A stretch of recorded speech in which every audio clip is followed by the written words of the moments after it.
Bien, bonjour à tous, bienvenue pour ce nouveau webinaire de présentation de Schémaplique. Donc aujourd'hui, on va s'intéresser à la version 7.6 qui vient de sortir donc la semaine passée.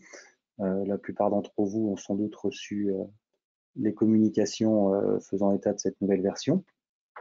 Donc on va vous la présenter aujourd'hui avec ces nouveautés et donc notamment la bibliothèque de composants tableau triphasé qui vient compléter la gamme des options déjà disponibles.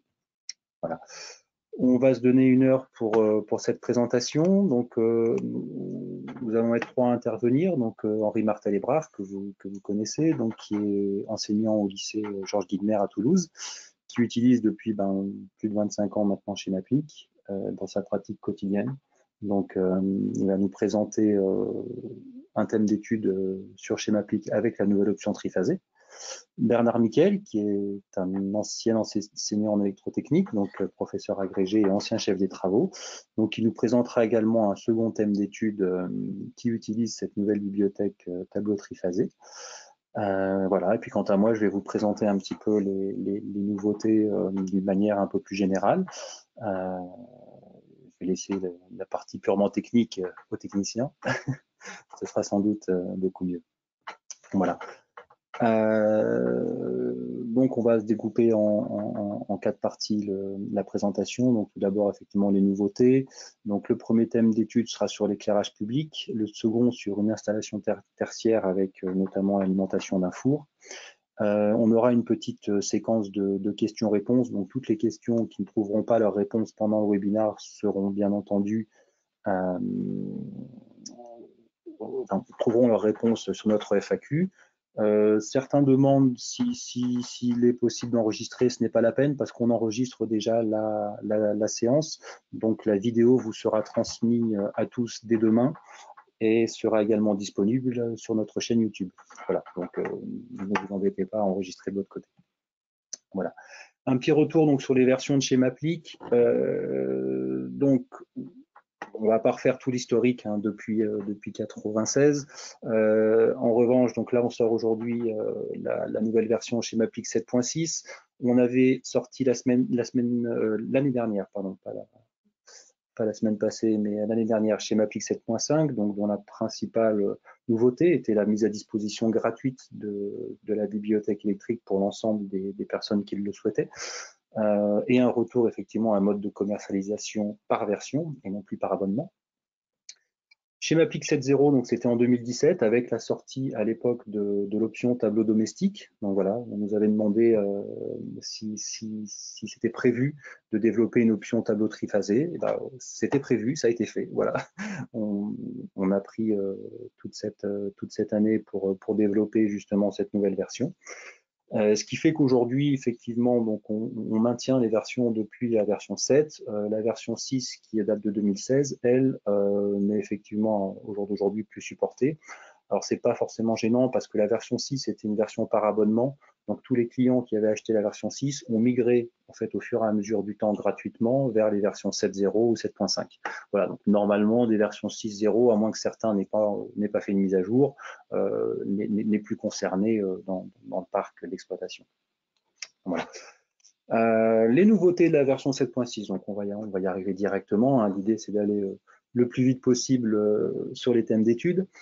Alors, les sorties de nouvelles versions, c'est dans le cas présent l'occasion d'avoir une nouvelle option, donc une nouvelle bibliothèque avec des nouveaux composants, donc bien entendu des nouvelles applications. C'est aussi l'occasion de pouvoir apporter des petites améliorations sur le logiciel en lui-même, voire parfois dans certaines options existantes. Donc c'est un peu le cas sur cette version-là. On a ajouté notamment la possibilité de masquer les menus et les icônes dans l'interface de Schémaplique. Donc tout à l'heure, Henri vous montrera en termes de manipulation ce que ça implique. C'est relativement simple, on a mis des raccourcis clavier, de manière à pouvoir laisser le plus de place possible à la fois à la manipulation et aux fenêtres, notamment les fenêtres de folio. Quand on est en projection en cours et qu'on souhaite, je dirais, focaliser l'attention des élèves sur les folios sur lesquels on est en train de travailler, c'est intéressant de pouvoir les avoir en plein écran. Donc là, aujourd'hui, avec ces modes de masquage, ça permet de le faire, surtout lorsqu'on ne dispose que d'un seul écran. hein, donc c'est-à-dire le portable et éventuellement qui est dupliqué sur un vidéoprojecteur. Voilà, donc ça c'est quand même des applications qui sont beaucoup utilisées par les enseignants. Donc voilà, par souci on va dire d'ergonomie et de place à l'écran, on propose maintenant cette possibilité-là. De même, le réglage des niveaux de zoom par vue, donc c'est ce qui permet, on avait mis en place déjà dans la version 6, lorsqu'on a fait la nouvelle interface, la possibilité d'avoir deux vues différentes d'un même schéma.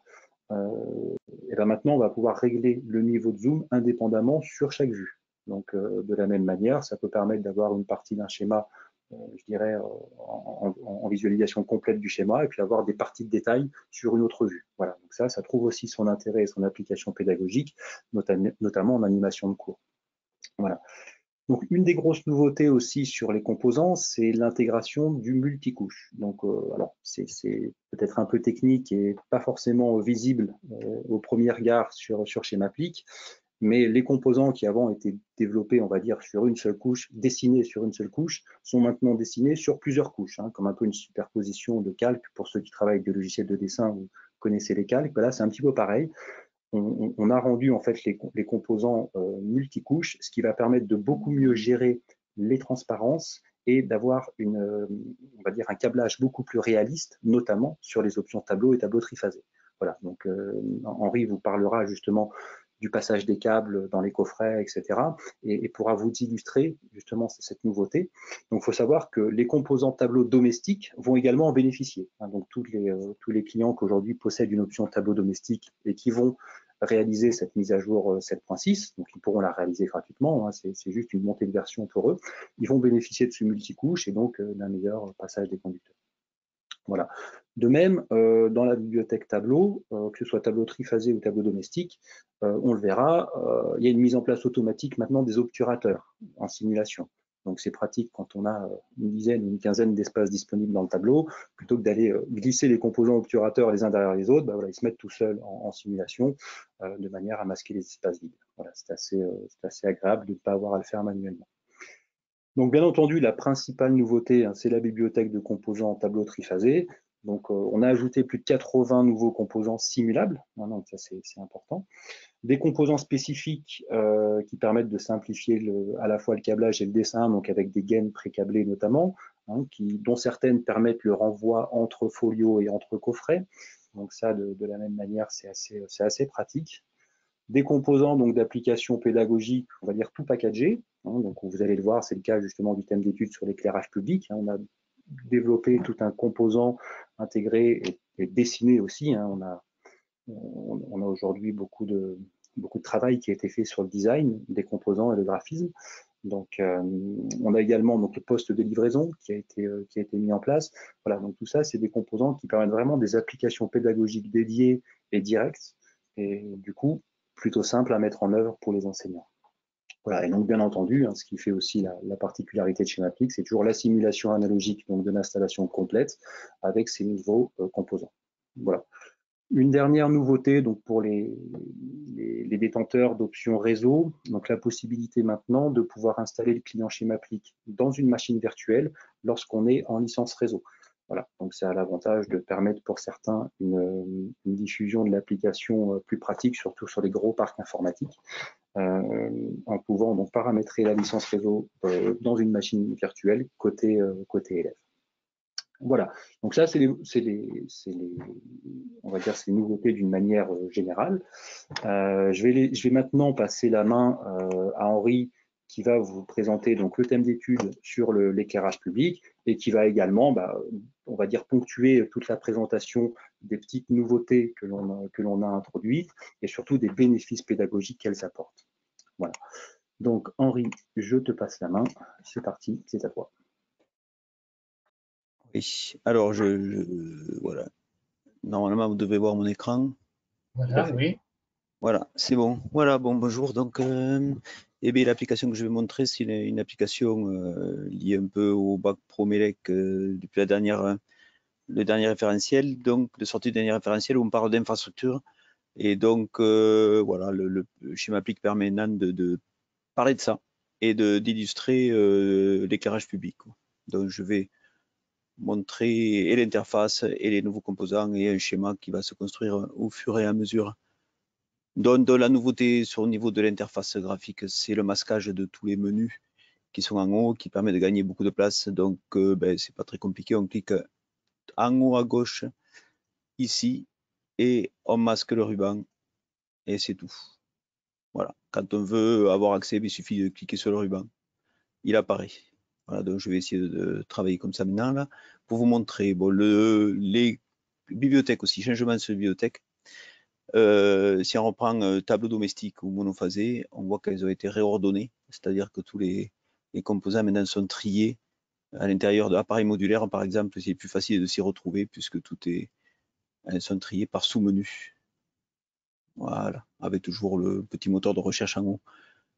En ce qui concerne en plus particulier le tableau triphasé, donc je vais directement aller à l'éclairage public. Donc, il y a un menu qui s'appelle éclairage public avec les principaux composants qui sont spécifiques à l'éclairage public d'un schéma PIC. Donc on va partir du premier et donc d'un tableau d'abonnés ici, que je peux poser ici, un tableau d'abonnés dans lequel est intégré à gauche la partie tableau d'abonnés avec emplacement pour compteur triphasé, emplacement pour disjoncteur de livraison, et à droite, un coffret, comme on va retrouver un peu dans l'éclairage public.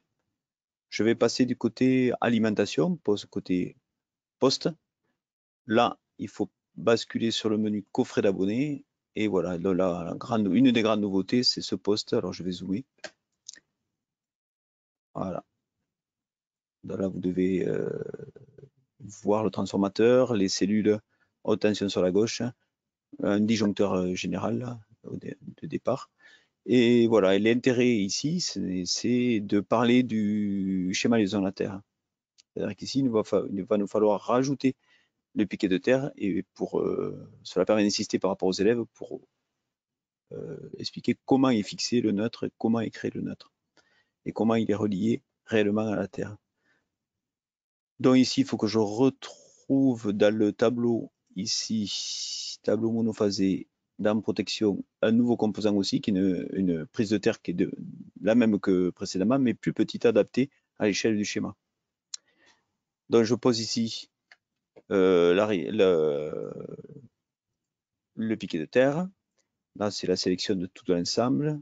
Je clique et là, je vais câbler. Je vais raccorder ici à la borne principale de terre un conducteur pour raccorder à la terre. Et là, ici, première nouveauté, alors il faut que je masque le. Voilà. Ici, donc, je vais le mettre, ce conducteur vers son tableau. Première nouveauté, c'est une couleur qui a été ajoutée qui s'appelle cuivre. Voilà. Donc, vous devez le voir à droite, j'espère. Voilà, couleur cuivre. Donc, si on zoome pour voir à quoi ça ressemble.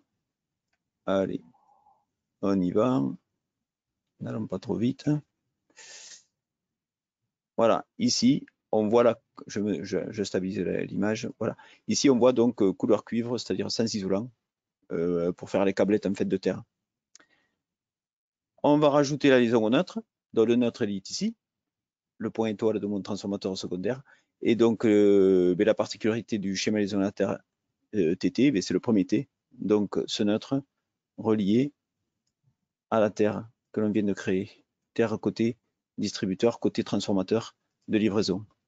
Ici, je vais le passer en mode tableau. Et voilà. Et là, je dézoome pour avoir une vue un peu plus large. Voilà. Et là, on vient de très rapidement d'expliquer ou de faire accabler à l'élève le premier T du schéma liaison à terre TT.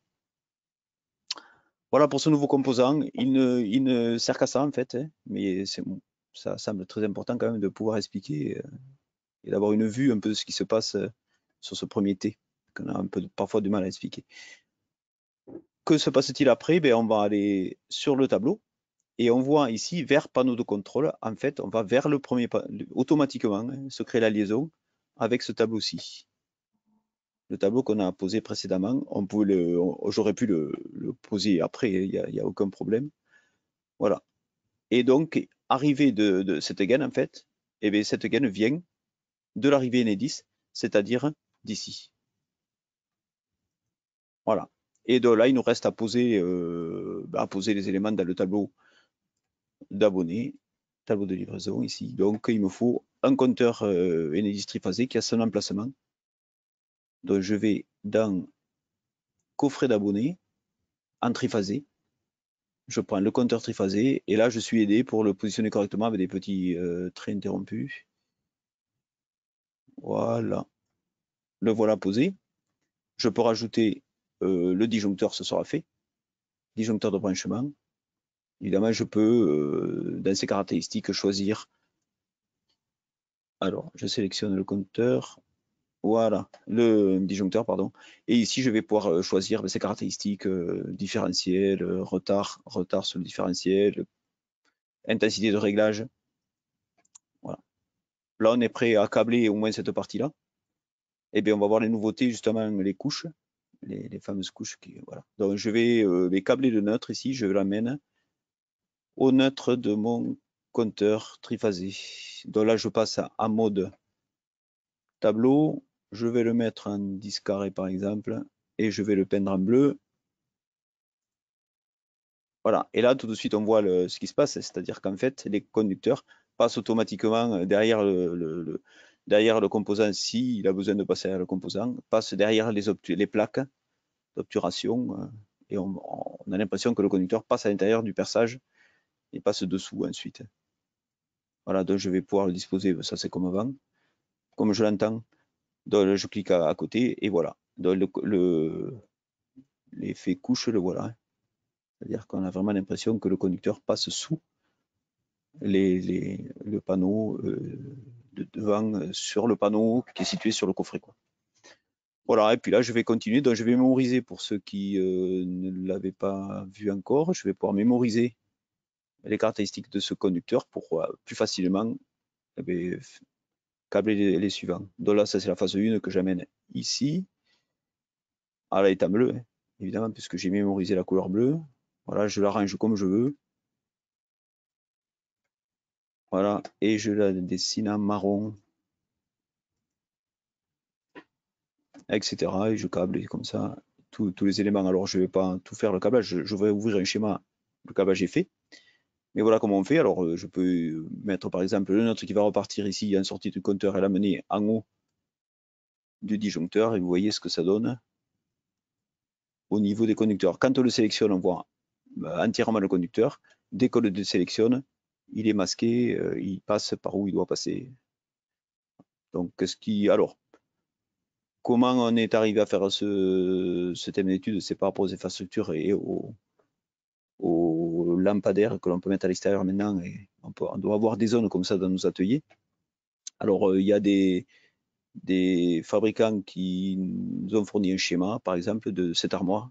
Et c'est celui-là que je vais réaliser.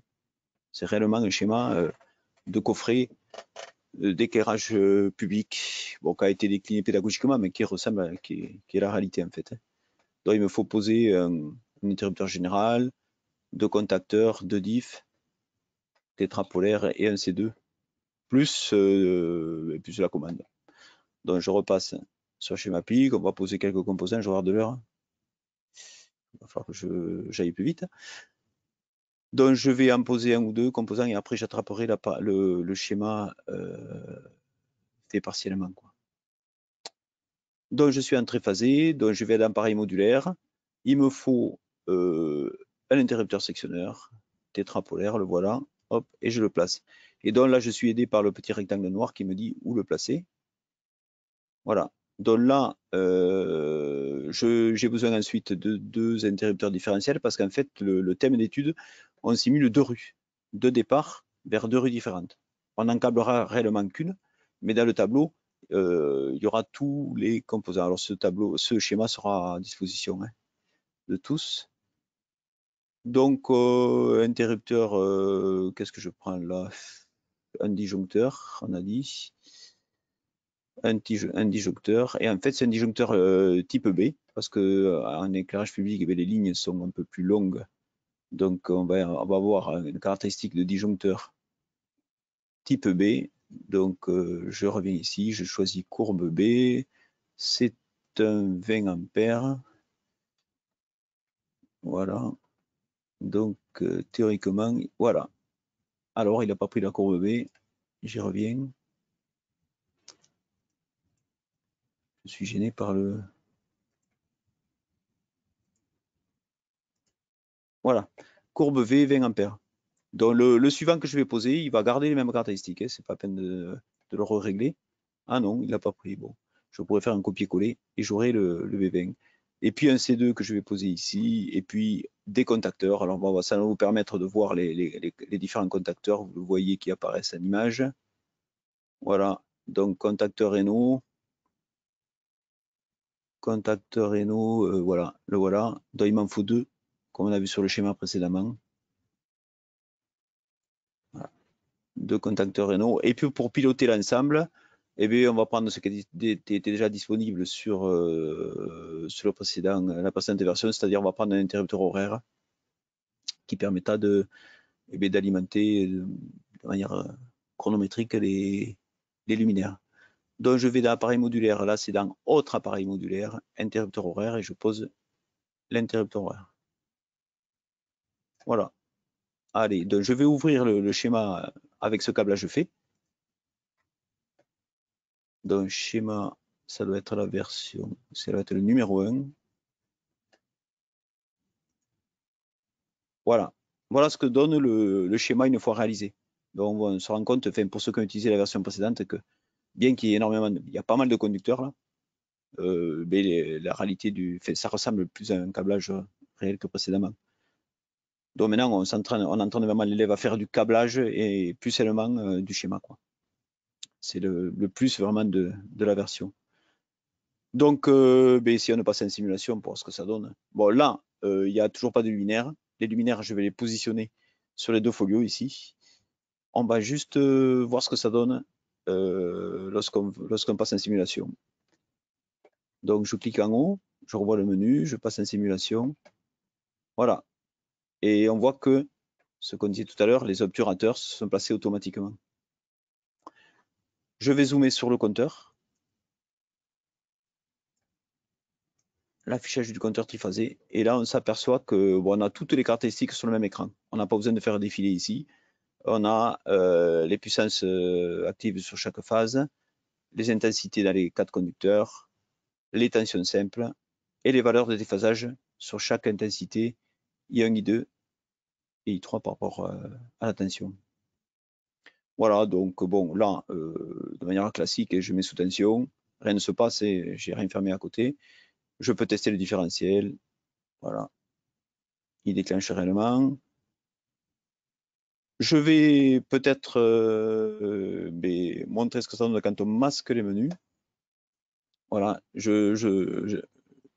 en fait, là, ici, voilà, j'ai enlevé tout ce qui me gênait et maintenant j'ai tout mon écran qui est disponible pour expliquer. Et là, ça me permet d'afficher tout mon schéma en largeur. Donc ici, par exemple, je vais fermer la protection générale. Rien ne se passe sur le compteur, puisque là, on fait juste que fermer le général. Là, je vais fermer la protection de la ligne, mon premier départ vers les luminaires, et l'auxiliaire. Et là, on voit que l'interrupteur horaire s'est mis en marche et qu'on a une petite intensité d'I1 qui correspond à la consommation des auxiliaires ici. Bon, juste, allez, on appuie sur On en mode manuel et on voit les deux contacteurs qui sont fermés avec une petite intensité qui a augmenté sur I-phase. Voilà. Voilà ce que ça donne. Alors, toujours, mais pour ceux qui ne l'ont jamais vu, affiche-le, c'est-à-dire qu'on peut régler ici la transparence des capots. Les capots se sont fermés, mais on peut à tout moment les enlever en fait pour voir ce qui se passe à l'intérieur. Voilà. Et les couleurs des conducteurs, donc compris la couleur des phases, et non plus, ce ne sont plus la couleur des conducteurs réels, ce sont les potentiels sur les conducteurs quand il y a un potentiel. Voilà. Voilà, ici, si je ferme Q5, je vois que les 3 phases sont bien alimentées. Ici. Voilà, donc je vais repasser. Quelle heure il est? 25. C'est 10 minutes. Donc je vais passer à la version suivante où on va installer les luminaires. Donc là, on voit que ça s'arrange un peu n'importe comment. Alors pas de panique. La petite icône qui est ici, me permet de revenir, voilà, à mon interface habituelle. Donc, eh bien, je vais ouvrir le schéma 3, c'est-à-dire la suite du câblage. Donc, je passe en accueil schéma récent 3. C'est le même, hein, que j'ai complété un peu plus, quoi. Voilà, on est là, tout va bien. Et là, j'ai déjà les panneaux. Alors, je vais revenir au précédent. Hop, je ferme celui-là. Voilà, je suis là donc et je vais ajouter les luminaires. Alors, nouveauté, donc, un nouveau composant encore. Tableau triphasé, je vais dans le menu éclairage public et là, je prends le luminaire extérieur. Alors, on pourrait dire que c'est un méga composant hein, qui est déjà câblé en fait. Hein. Comme quand on reçoit un poteau, un luminaire, pardon, un luminaire, donc il va être composé déjà d'un porte-fusible, comme dans la réalité, d'un parafoudre, de 2 bornes. Alors ces 2 bornes, maintenant, ce sont des nouvelles bornes d'un schématique, vous les verrez tout à l'heure, je pense, sur le thème suivant. Et voilà, donc on a voulu représenter le poteau et un zoom sur ce qui se passe pour nous câbleurs. Et voilà, c'est dans le poteau lui-même. Et puis on a le départ en haut vers le luminaire qui est situé lui-même à sa place là-haut. Donc, qu'est-ce qu'il nous reste à câbler? Comme dans la réalité, il va nous rester à câbler l'arrivée. Alors, comment on fait l'arrivée maintenant? Alors, si on regarde maintenant dans le tableau qui a été terminé ici, on voit un départ. Voilà. Nouveau composant, ce sont des gaines en fait, des gaines pré-câblées. Donc, je vais mettre, pas le départ parce qu'il est déjà, mais je vais mettre l'arrivée ici. L'arrivée comme s'il arrivait en souterrain. Donc, eh bien, je prends juste arrivée, fourreau et câble. Voilà, je le positionne au niveau du caoutchouc ici d'entrée et on va voir qu'il va se mettre comme il faut lui tout seul. Voilà, il est intégré. Automatiquement, il faut considérer que le neutre qui est là, comme il s'appelle départ 1, eh bien, c'est le départ. Il vient, c'est un renvoi de folio en même temps, il vient de départ 1. Voilà. Et on a nos 4 conducteurs que l'on retrouve ici. Et donc, je n'ai plus qu'à câbler. Alors, je ne vais pas tout câbler parce qu'on a déjà pré-câblé. Alors, j'ai gardé les paramètres précédents, donc c'est beaucoup trop gros. Là, je vais me mettre en 4 carrés ou un conducteur qui soit plus adapté. Voilà. Et je câble ici. Et alors, c'est ce qui se passe dans la réalité. Hein. Dans la réalité d'un câblage de lumière, comme ça, j'ai un premier fourreau qui arrive, un deuxième fourreau qui repart au deuxième lampadaire, au deuxième luminaire. Et donc, on câble à chaque fois les 3 phases de neutre. À l'intérieur du luminaire, on va câbler comme dans la réalité, et bien, ici, les conducteurs qui permettent, alors ils sont plus qu'en 1,5 là, donc je vais choisir 1,5 bleu. Voilà. Il nous reste ça à câbler, choisir sur quelle phase on veut l'alimenter. Voilà, donc je me mets en 1,5, je vais le passer en rouge.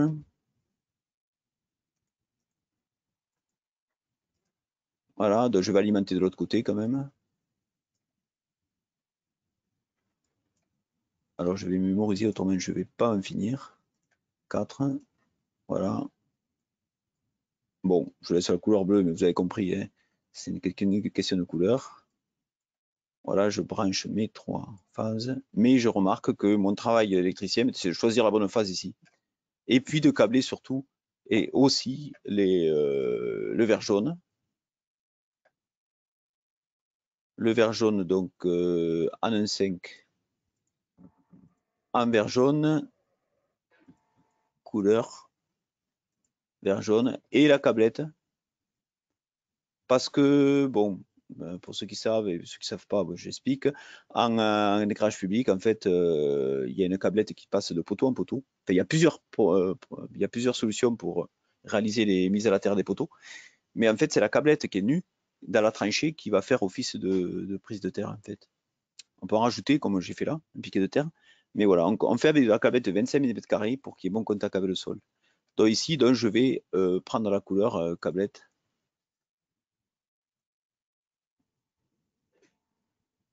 Et voilà. là, on a câblé notre luminaire. Donc, si on va vite mettre en fonctionnement avant de continuer, et je passe en simulation. Donc, je clique sur le bandeau, j'ai le bandeau qui apparaît, je passe en simulation. Bon, je vais masquer un peu tout ça parce que c'est pas très lisible quand on ouvre trop les capots. On va les fermer carrément. Donc, je passe à 100%. Voilà. Donc ici, ce que je vais faire, eh bien, je vais essayer de passer en deux vues. Alors on y va. Voilà, je passe en deux vues, si on veut bien. Voilà. En fait, il faut glisser l'image jusqu'à ce petit menu au centre. Et voilà. Donc là, j'ai deux vues. Donc je vais garder le panneau à gauche et ici, je vais afficher le luminaire. Le luminaire, alors c'est là que je vais avoir un zoom différent. Voilà. Donc je mets ici un petit mon luminaire pour bien voir ça me permet de voir correctement à gauche le tableau avec un zoom plus grand, mais là un peu trop grand quand même. Voilà. Et donc là, j'ai mon tableau. Je vais encore diminuer un peu. Là, allez, excusez-moi. Voilà, je repasse ici. Je mets en fonctionnement. Je ferme. Bon, la simulation est relativement rapide quand même. Bien que là, il a commencé à y avoir du monde comme pariage. Et allez, excusez-moi, j'ai des avis qui m'arrivent là. Donc, je suis en mode manuel. Je passe, voilà. Mes contacteurs se sont fermés. Alors, le luminaire ne s'est pas allumé. On va voir ce qui se passe. Donc, je repasse en édition. Ici, tout va bien. Là, j'ai départ 1. Du luminaire, Là, j'ai départ 1. Ouais, je ne sais pas pourquoi c'est allumé. Bon, je vais prendre le schéma qui est déjà réalisé. J'ai dû faire une erreur de câblage. Donc, je pars sur le schéma qui est déjà réalisé. On va le voir. De toute manière, le temps passe. Accueil schéma récent. Je vais prendre directement le 2.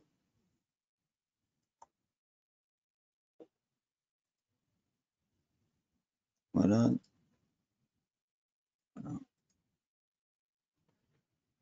Voilà. Donc, je vais masquer ça.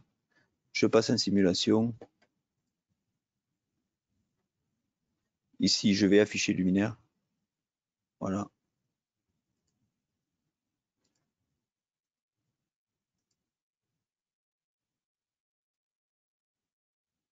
Voilà. Le luminaire s'est allumé côté droit. Peut-être que j'avais pas été assez patient tout à l'heure. Bêtement, c'est tout. Et donc, qu'est-ce qu'on voit? Eh bien, on voit ici que on va aller sur le compteur, voir ce qui se passe en termes de mesure. Donc, je zoome sur le compteur. Je me déplace vers le bas. Voilà. Et je vois que, en fait, j'ai une intensité dans la phase 1, mais rien dans la phase 2, rien dans la phase 3. Et I neutre qui a la même valeur que I phase, ben, ça veut dire qu'en fait, je n'ai pas équilibré mes phases et que tous les luminaires sont sur la phase 1. Bon, ben, c'est pas très compliqué, il suffit, alors je vais le montrer et après j'attraperai le schéma terminé. Ça permettra de ne pas trop perdre, voilà, que ce soit pas trop long. Voilà, donc je vais, donc il n'y a que luminaire, ben, c'est normal, hein. Il n'y a que luminaire. Donc là ici, en fait, eh bien, je vais dupliquer pour le deuxième luminaire pour avoir un deuxième luminaire sur la phase 2 ou sur la phase 1. Donc ici, ben, je fais copier-coller. Voilà. Je pose mes luminaires. On voit les gaines départ 1. Alors je vais zoomer. Voilà. On voit ici la gaine départ 1 qui arrive du tableau. La gaine 2, le départ ici qui va ici. Donc je vais l'appeler départ 2 de la même manière. Voilà. Et là, ça veut dire quoi? Ça veut dire que maintenant mes deux luminaires sont ici raccordés entre eux. Voilà. Je vais ouvrir le schéma terminé, mais là, il est pratiquement terminé. Il me reste que ici à poser le 3 qui est là. Et voilà. Donc, je vais ouvrir le bon schéma, le schéma terminé. Non, je ne sauvegarde pas, non. Voilà, j'ai coupé schéma pic. Et là, j'ai plus les icônes, donc derrière. Toc. Hop.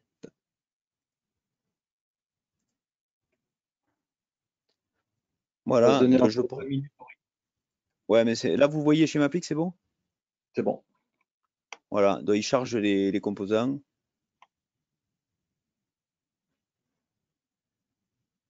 Il va afficher le schéma complet, puis on va s'arrêter là quand le schéma sera simulé.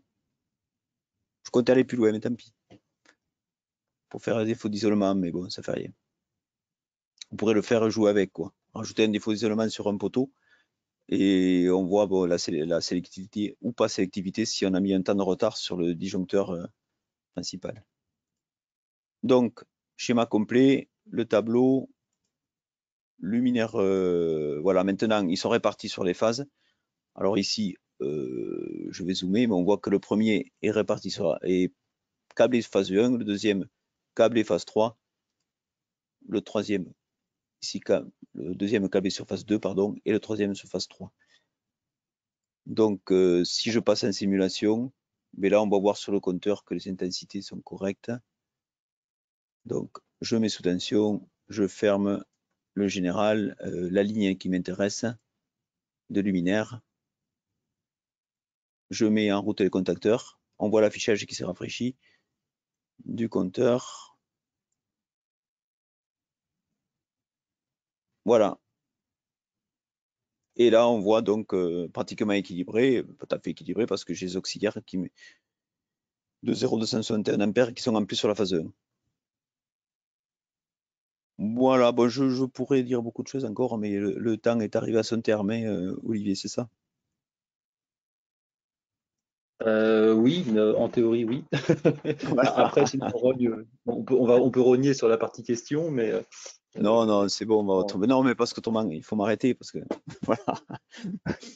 non, effectivement, tu parlais de sélectivité. On avait, je crois, fait un webinaire sur la Ouais. partie tableau domestique d'ailleurs, dans lequel on illustrait la sélectivité des protections. Donc, effectivement, j'encourage tout le monde à aller le revoir. Voilà, mais c'était une appli sur. Bon, ça permet de faire du diagnostic, là, en fait. Ça permettait de voir aussi, qu'on avait une panne, qu'on avait un différentiel qui s'ouvre et où est la panne, etc. Bon, mais c'est pas très, très grave. On verra ça plus Bon, tard. je pense que ça pourra faire effectivement l'objet d'un thème d'étude qu'on pourra diffuser sous forme de schéma clip. Hein, donc vidéo, thème d'étude, c'est vrai qu'on le fait pas mal aussi. Et effectivement, il y avait juste une question, là j'en profite, de Francisco, qui est au Tchad, et qui nous demandait pourquoi avez-vous choisi les disjoncteurs de courbe B en Afrique et au Tchad. Généralement, c'est la courbe C qu'on utilise le plus. Oh, en France aussi. Mais quand on est sur des lignes un peu longues, c'est-à-dire ce qui arrive dans les rues, où on a des câbles qui sont assez longs, ben là, la C1500 nous demande d'utiliser des courbes B parce que c'est un temps le magnétique est réglé de manière plus faible. Et, voilà. Et comme si les lignes sont longues, l'intensité de court-circuit en bout de ligne est trop basse, ce qui fait que c'est le thermique qui va déclencher, non pas le magnétique, même si c'est un court-circuit qui apparaît au bout de cette ligne. Voilà pourquoi en courbe B. Voilà. Francisco aura sa réponse. Ouais. Très bien. Donc on va passer maintenant la parole à Bernard Miquel, donc qui va nous présenter un second thème d'étude, cette fois axé sur plutôt sur un thème de four. Je vais tout de suite passer la parole à Bernard, qui va pouvoir présenter donc cette deuxième application. C'est à toi, Bernard. Oui, alors normalement, vous devez le voir à l'écran. C'est une installation donc triphasée, tertiaire ou petite industrielle. Donc dans ce cas-là, ici, c'est un four. J'ai fixé la puissance à 6 kW. on pourrait la mettre un petit peu plus grosse, puisque les appareils triphasés, normalement, on peut aller beaucoup plus loin. Et on peut vous montrer que c'est pour, là ici, il y aura juste un four, mais que le tableau, lui, il est suffisamment grand pour pouvoir installer plusieurs disjoncteurs, plusieurs contacteurs, et donc alimenter plusieurs départs, et donc plusieurs récepteurs qui peuvent consommer une certaine puissance. Alors, on va revenir au panneau de... Alors, attendez, j'ai changé, voilà, la vue. Donc, j'ai un tableau triphasé. Il est simple, celui-ci. Ce n'est pas le tableau triphasé que vous avez vu précédemment, qui était réservé plutôt pour les installations d'éclairage public. Donc, il y a un compteur triphasé qui a le contact jour-nuit pour, si on a besoin d'alimenter des récepteurs qui consommeront de l'électricité pendant la nuit. J'ai installé une prise de terre pour bien montrer que le local où est installé le four a bien une prise de terre, le disjoncteur de branchement. Si je passe ensuite sur le tableau d'abonnés, alors là, je reviens sur celui-là. Ici, je vais changer de folio. Voilà mon tableau d'abonnés. Et je peux vous montrer qu'on a maintenant un tableau qui peut supporter jusqu'à 4 barreaux de composants. Donc, sur le premier, j'ai 3 interrupteurs sectionneurs différentiels. Sur le deuxième barreau, on trouve les disjoncteurs de protection qui sont en courbe C. Celui-ci est en courbe D même, je ne sais pas trop pourquoi. Il s'est trouvé avec la courbe. Non, il s'est mis en C16. C'est bon. Si D. Bon. Initialement, c'était pour notre récepteur, mais j'ai oublié de modifier. En dessous, le contacteur. Et le contacteur va être commandé par une commande de marche-arrêt traditionnelle. Donc, on rajoute à partir de la bibliothèque tableau monophasé dans les appareils modulaires. Attendez, les appareils modulaires, vous avez les contacteurs. Donc, votre appareil modulaire, non, ou voilà, c'est dans les auxiliaires, on trouve les contacts inverseurs qui permettent d'être actionnés avec le contacteur principal. Alors, à l'installation de ces contacts, ils prennent les repères S1, S2, etc. Il suffit ici, voilà, dans la petite liste déroulante, on choisit la lettre et si on a mis un contacteur et si on veut qu'au niveau de la simulation, il soit associé au niveau fonctionnement au contacteur KM1, il suffit donc de prendre la lettre KM et le repère 1 et à ce moment-là, quand on va passer en mode simulation, ce contact auxiliaire sera bien un contact auxiliaire actionné par le contacteur KM1. Alors, tout à l'heure, Henri vous en a parlé. Au niveau des bornes, alors on va faire un petit zoom. Non, pas dans ce sens, mais dans l'autre. Voilà.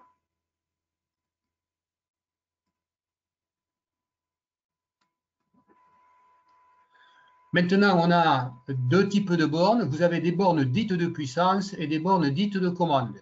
Au niveau des bornes de puissance, vous avez la borne qui est réservée généralement à connecter le conducteur de protection, la terre, qui est de couleur vert-jaune.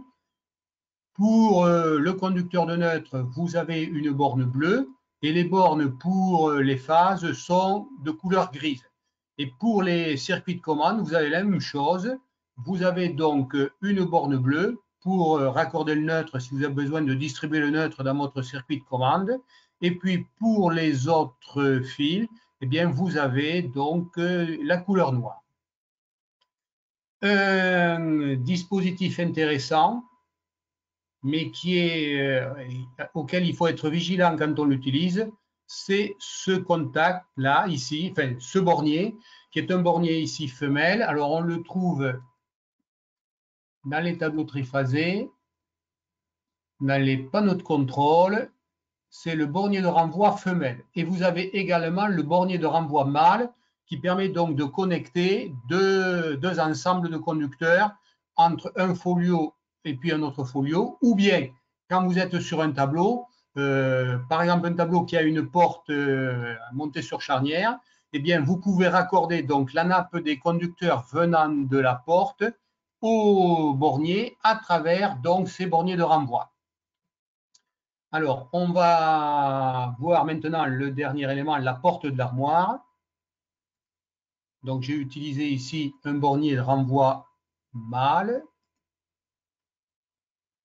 J'ai installé, donc, vous avez un élément ici qui est un panneau de face avant de coffret, comme ceci, voyez-vous.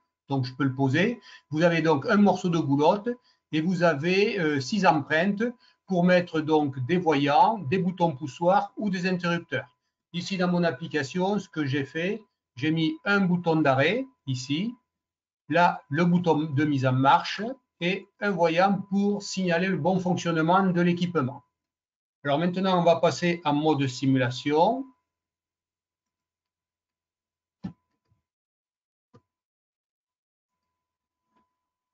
Je ferme donc le disjoncteur d'abonnés de distribution. Je passe ensuite sur le tableau d'abonnés. Alors, vous avez remarqué que sur les rails, il y a un petit trait. Il suffit que le premier élément que vous placez, vous le calez sur ce petit trait. Et si vous faites coller tous les autres, les uns à côté des autres, les obturateurs viendront se positionner correctement et fermeront les espaces libres. Ici, dans ce schéma, j'ai laissé des espaces entre les éléments. Et vous voyez que on peut ajuster de façon à ce que les obturateurs viennent bien obturer de façon convenable les différents éléments, les espaces vides. Pardon. Alors, je vais fermer donc les disjoncteurs. Ici, celui qui alimente le contacteur. Ici, le circuit de commande. Je reviens à la porte de l'armoire. J'appuie sur le bouton marche. Le voyant s'allume et si je regarde au niveau des récepteurs, ah, il y a un petit problème. Tiens.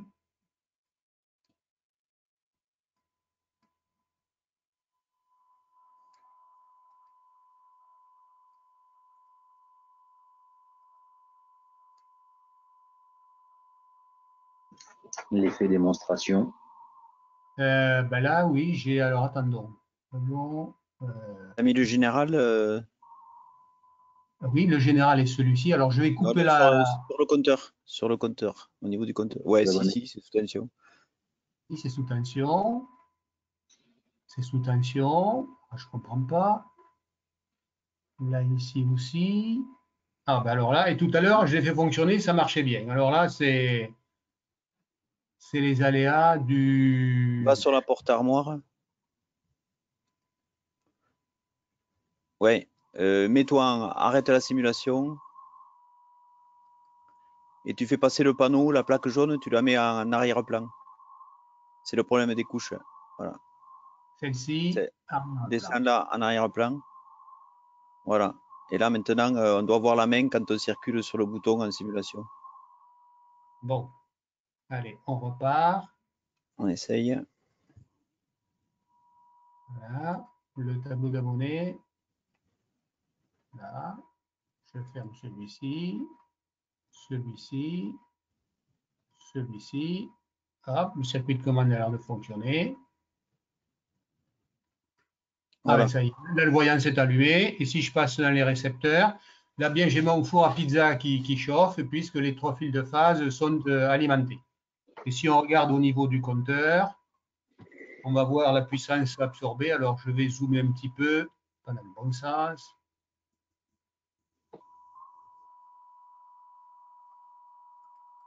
Bon, le repas de ce soir est sauvé, tout va bien. Ouais. Voilà. Donc, on voit, il y a à peu près approximativement 2000 watts par phase. Il y a la phase 1. Ça y est, maintenant, il est parti. C'est trop grossi. Oui, après, le souci qu'il y a eu, c'est question de couche. Et donc, il faut veiller quand on met les composants dans l'ordre. En fait, tout se passe bien. Mais si le panneau qu'on rajoute, le panneau avec des boutons est rajouté à la fin, bon, ça n'aperçoit pas, mais il n'est pas tout à fait dessous. Pardon.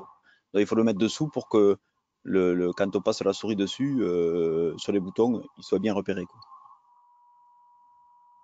Voilà, il y a la phase 1 qui consomme 2009,5 watts.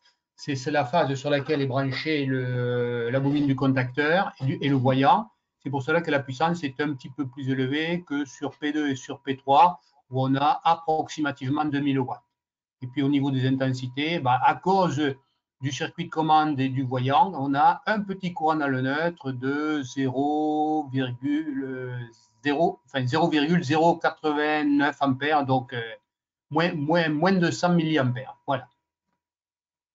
Et comme on a une puissance forte au niveau qui est essentiellement de la puissance active, les 3 facteurs de puissance sont égaux à l'unité. Voilà. On peut donc contrôler, et si on a une installation qui contient des moteurs et des éléments résistants, on aura un facteur de puissance qui sera dégradé puisque les moteurs, normalement, abaissent le facteur de puissance d'une installation. Voilà. Ok, merci Bernard. Donc effectivement, on peut aussi signaler que comme c'était déjà le cas en fait sur les anciennes versions, les composants tableau restent également compatibles avec les composants de la bibliothèque électrique traditionnelle.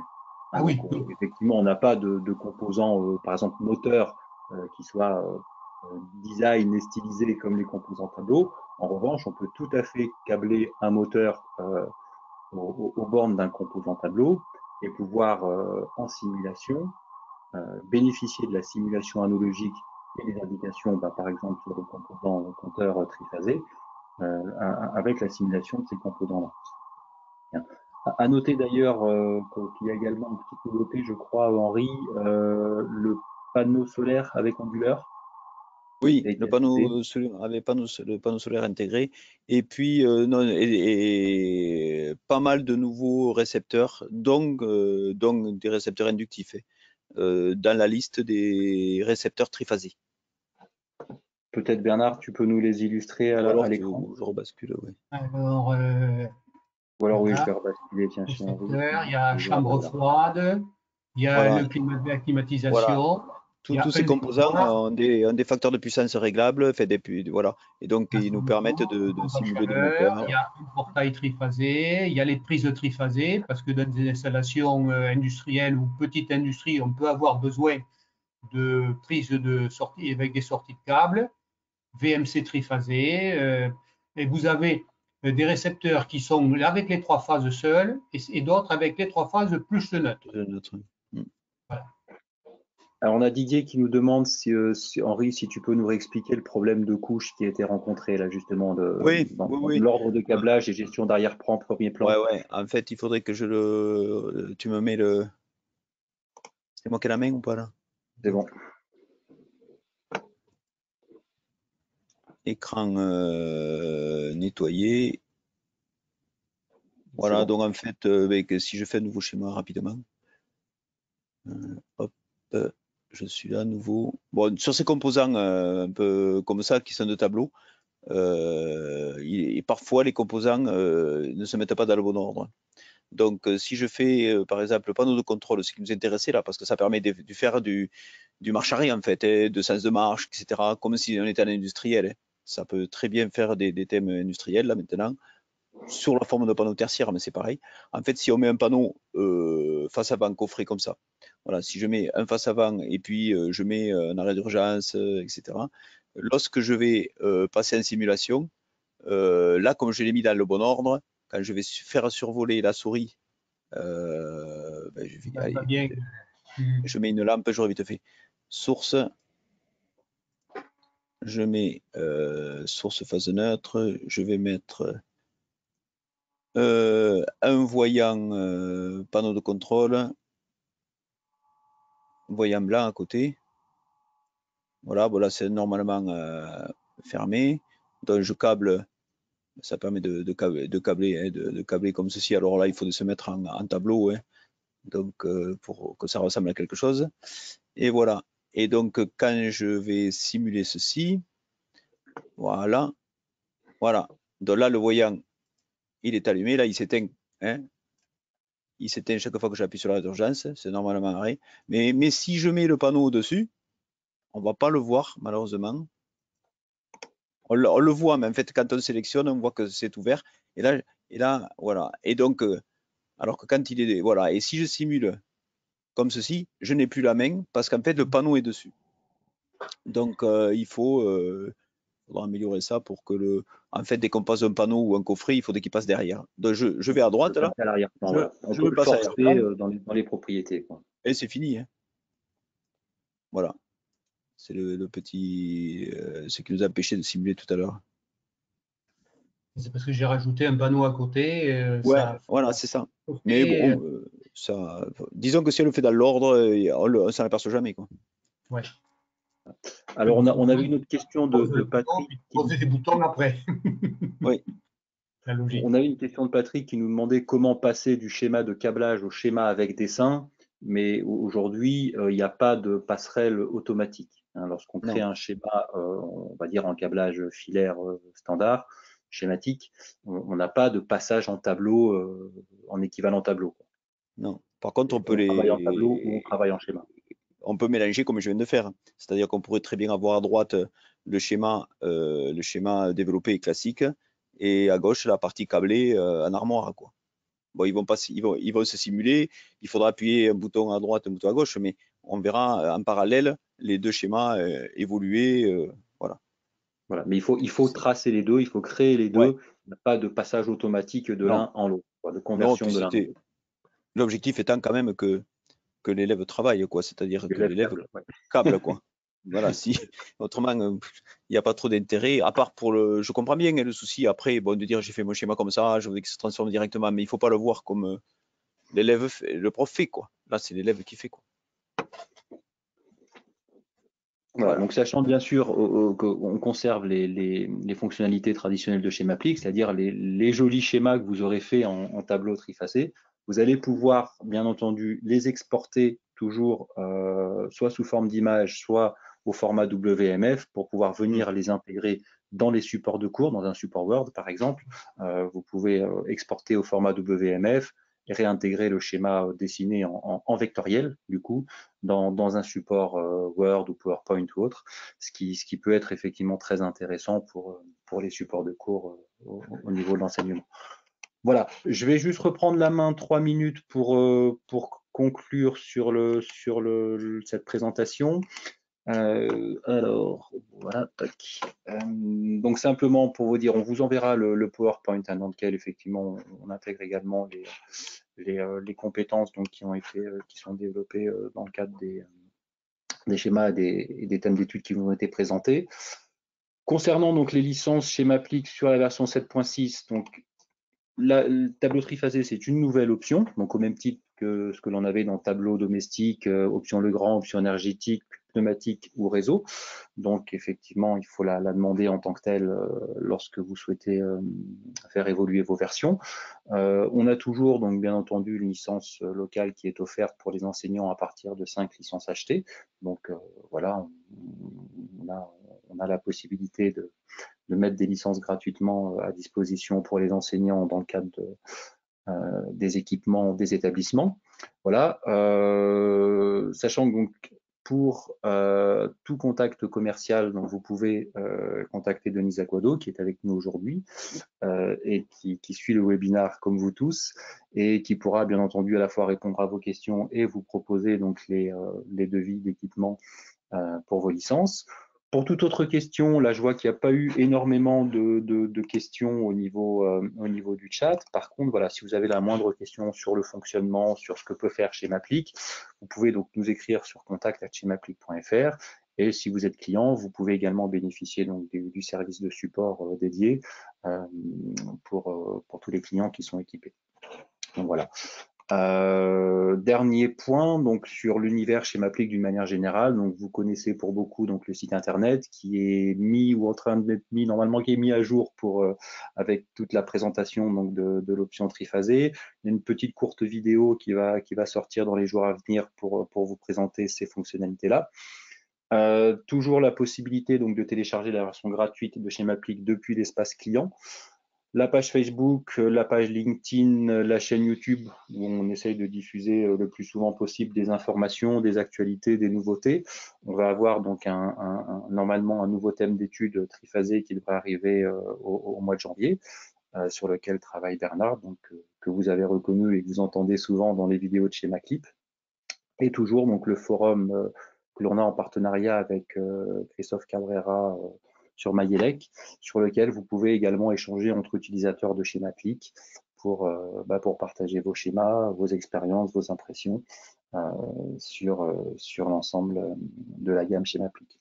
Voilà, donc n'hésitez pas à revenir vers Denise Aguado pour toutes vos questions et elle se fera un plaisir de vous répondre et de vous accompagner dans votre équipement. Voilà, donc il est 17 h. Je crois qu'on est dans le timing, donc je vais vous remercier tous d'avoir participé à ce webinaire. Toutes les questions qui sont en train d'arriver, vous inquiétez pas, on va apporter des réponses et elles seront toutes disponibles dans la FAQ d'ici demain, après-demain, donc vous pourrez les consulter. Je remercie également bien chaleureusement Henri et Bernard qui ont animé ce webinaire et qui, encore une fois, nous ont présenté toute la puissance et les possibilités de Schémaplique. Et je vais vous souhaiter à tous donc une bonne fin de journée et à très bientôt dans l'univers Schémaplique pour l'utilisation de cette nouvelle option tritazée. Voilà. Bonne soirée à tous. Au revoir. Bonsoir. Bonsoir.